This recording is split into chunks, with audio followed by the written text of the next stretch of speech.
et ben voilà, j'ai craqué. En plus, je me suis dit, j'y vais, s'il y en a, je la prends. S'il n'y en a pas, ben tant pis, je vais pas chercher après. Ben, c'était là. Et oui. La voici.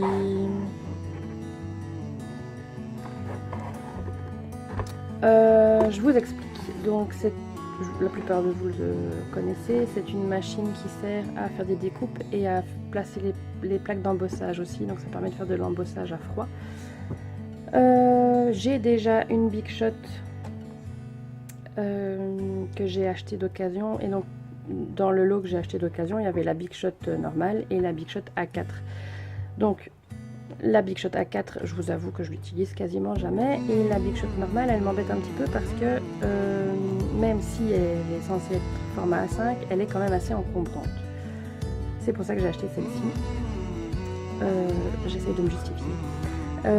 Juste parce que ça prend moins de place.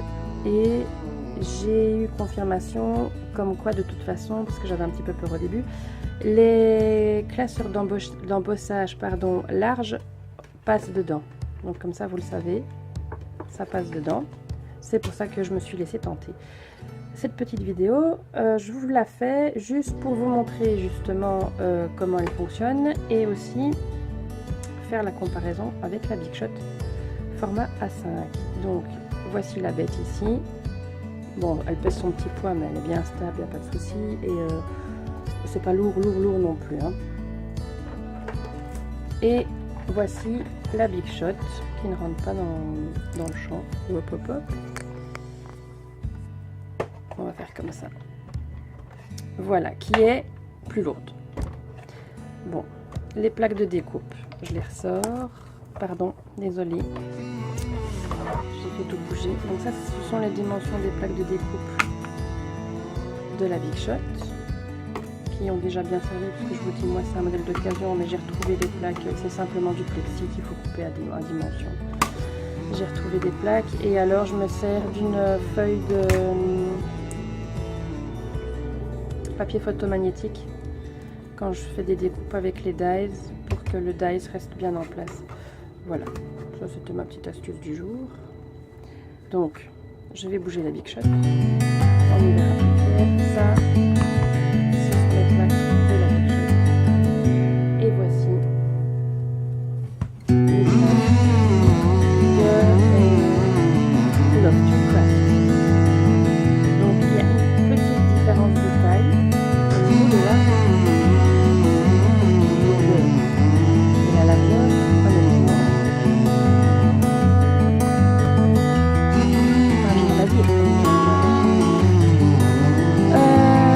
Et est-ce qu'on utilise vraiment beaucoup la longueur? Moi personnellement, non. Les façons d'embossage en général sont de cette taille-là. Donc c'est amplement suffisant. Donc ça c'est le premier point positif. Deuxième point positif, vu la taille.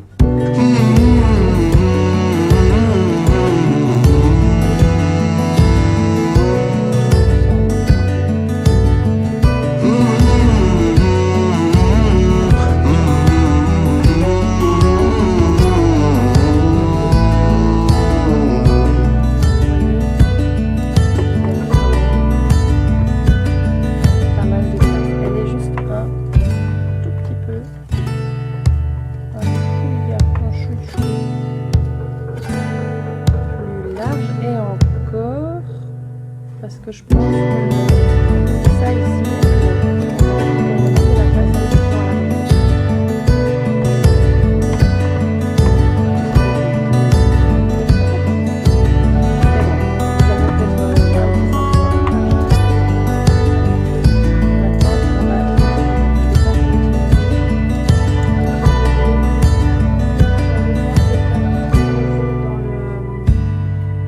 dans le mode d'emploi, ben, ça.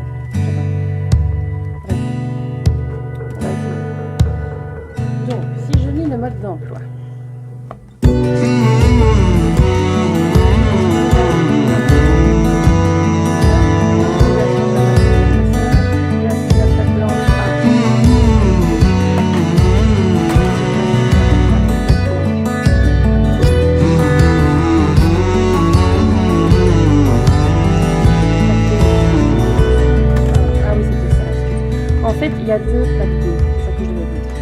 Il y a deux plaques B. Il y en a deux comme ça. Alors, certaines disent que c'est une plaque B de rechange. Non, c'est pas une plaque B de rechange.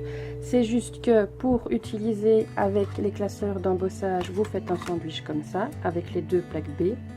Alors que pour utiliser avec un dies, donc pour découper, vous mettez la C et puis la B au-dessus. Parce que la C est plus épaisse. Voilà, ça c'était la petite précision aussi. Y arriver, elles sont encore super électrostatiques les plaques. Ah ah. Voilà, alors bon, je vais quand même mettre un papier dans mon classeur d'embossage. J'ai déjà préparé un petit peu des petits papiers. Ah, décidément, je suis désolée, j'arrête pas de vous faire trembler. Voilà, plaque B et plaque B. Je vérifie sur le mode d'emploi, s'assurer que les couches restent bien. Oui, et puis on fait tourner. Ça fait du bruit normalement. Ne vous étonnez pas si ça fait crac, crac, crac, crac, crac, crac, crac. Bon, moi j'aime bien passer 2 fois. Voilà. Attention, roulement de tambour. Donc, la partie embossage. Eh ben ma foi, c'est joli. Nickel. Alors peut-être dû vous l'essayer avec les pièces fournies. Donc, dans l'emballage, vous avez ce lot de dies et 2 classeurs d'embossage. Je m'éloigne pour ouvrir. Petit pois, mais ça normalement vous l'avez déjà vu dans les vidéos. Petit pois et étoile. Alors, vous voulez voir le petit pois?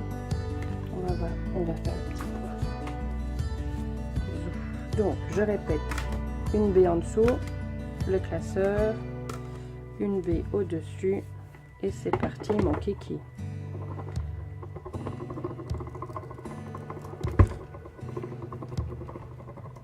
Et je reviens.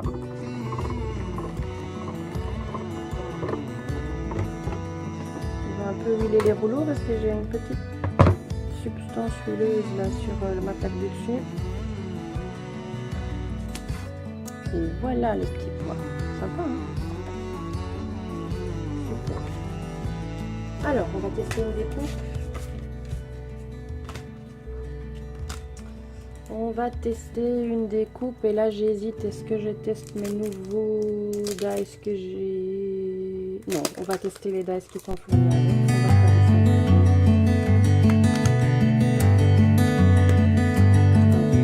ça. Donc, là, la plaque A, utilisation matrice de découpe, plaque A.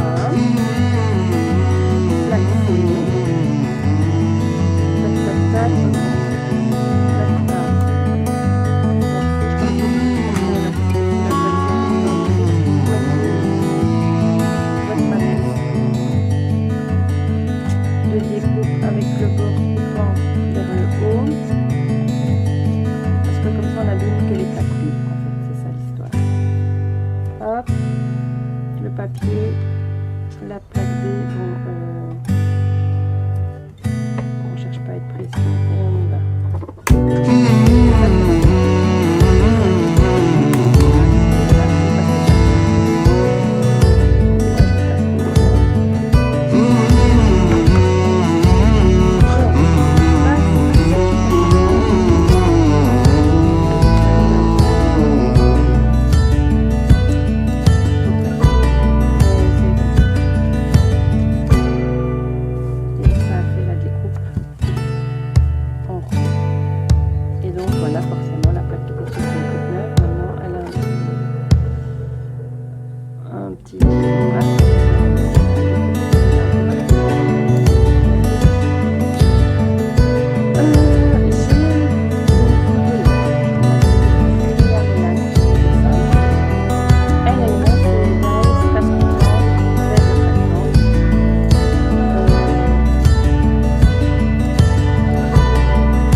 Je sais pas où retrouver une plaque si jamais ça foire si jamais ça finit par marquer, par devenir dégueulasse et tout ça,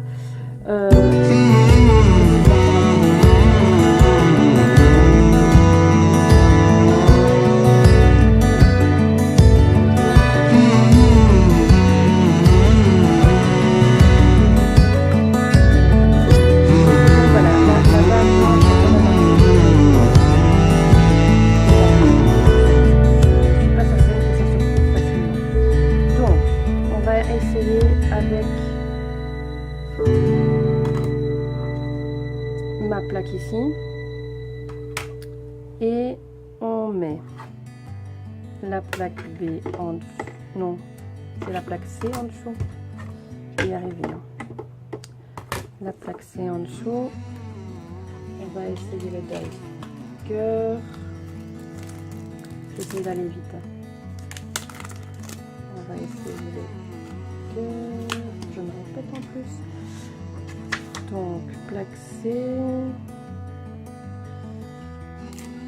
dice vers le haut, papier au-dessus. Ah bah non, en fait celles que j'ai pour la Big Shot, elles sont trop larges, donc il faudrait que je les recoupe. Elles sont un petit chouille-chouille trop large. Voilà, donc bon à savoir, il faut les faire un petit peu rétrécir. Donc je ne pourrais pas vous montrer. C'est point grave, n'est-ce pas? Ça fonctionne comme ça et à la découpe au bricot. Voilà. Donc, si vous voulez, vous faites ce que vous voulez. Vous mettez les dies, ça fonctionne. Vous mettez les dies face coupante là-dessus. Moi, j'essaye pas parce que j'ai pas envie de l'abîmer. Et voilà. Comme ça, vous abîmez pas vos plaques transparentes. Maintenant, je vous dis, les plaques transparentes. Est-ce que j'ai pas dit du gyproc là tout de suite? Du plexi. Les plaques en plexi, ça se retrouve facilement à la découpe et en plusieurs épaisseurs, donc voilà. Je suis contente de mon petit craquage parce qu'en plus elle est jolie et c'est ma couleur du moment, donc voilà. Je vais maintenant m'amuser à monter le trolley, donc la copie des armoires Ikea pour